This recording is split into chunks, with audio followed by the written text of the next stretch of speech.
ਸਤਿ ਸ਼੍ਰੀ ਅਕਾਲ ਦੋਸਤੋ। ਅੱਜ ਮੈਂ ਜਿਹੜਾ ਪਾਊਡਰ ਬਣਾਉਣ ਜਾ ਰਹੀ ਹਾਂ, ਇਹ ਛਿੱਕਾਂ ਲਈ ਬਹੁਤ ਹੀ ਵਧੀਆ ਆ। ਇਸ ਲਈ ਸਾਨੂੰ ਚਾਹੀਦੇ ਹਨ ਬਦਾਮ, ਕਾਜੂ, ਅਖਰੋਟ, ਪਿਸਤਾ, ਮਿਸ਼ਰੀ, ਸੌਗੀ ਅਤੇ ਮਗਜ਼। ਹੁਣ ਅਸੀਂ ਇਹਨਾਂ ਨੂੰ ਗ੍ਰਾਈਂਡ ਕਰ ਲਵਾਂਗੇ।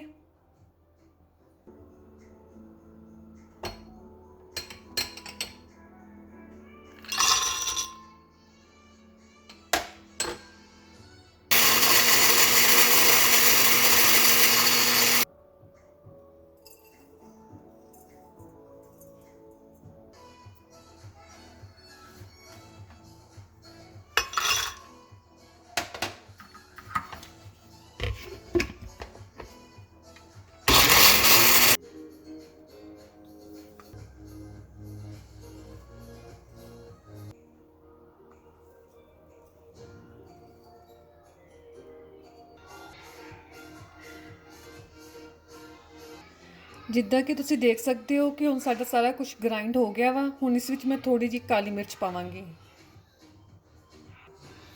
ਇਸ ਤੋਂ ਬਾਅਦ ਹੁਣ ਅਸੀਂ ਇਸ ਨੂੰ ਚੰਗੀ ਤਰ੍ਹਾਂ ਮਿਕਸ ਕਰ ਲਵਾਂਗੇ।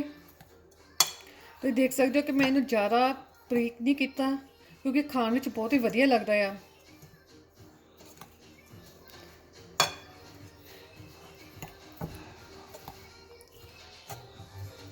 ਇਸ ਨੂੰ 2-3 ਚੀਜ਼ਾਂ ਨੋਟ ਕਰਨ ਵਾਲੀਆਂ ਕਿ ਇੱਕ ਤਾਂ ਇਸ ਨੂੰ ਹਮੇਸ਼ਾ ਦੁੱਧ ਨਾ ਲਓ ਕਿਉਂਕਿ ਇਹ ਗਰਮ ਹੁੰਦਾ ਖਾਣ ਵਿੱਚ, ਅਤੇ ਇਹਨੂੰ ਜੇ ਤੁਸੀਂ ਹਰ ਰੋਜ਼ ਲਓਗੇ ਤਾਂ ਛਿੱਕਾਂ ਨਾਲ ਬਹੁਤ ਫਰਕ ਪੈ ਜਾਂਦਾ ਹੈ।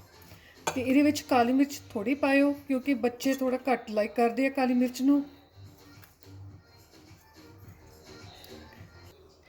ਤੁਸੀਂ ਦੇਖ ਸਕਦੇ ਹੋ ਕਿ ਸਾਡੇ ਮਿਕਸਰ ਰੈਡੀ ਆ। ਇਸ ਨੂੰ ਬੱਚੇ ਵੀ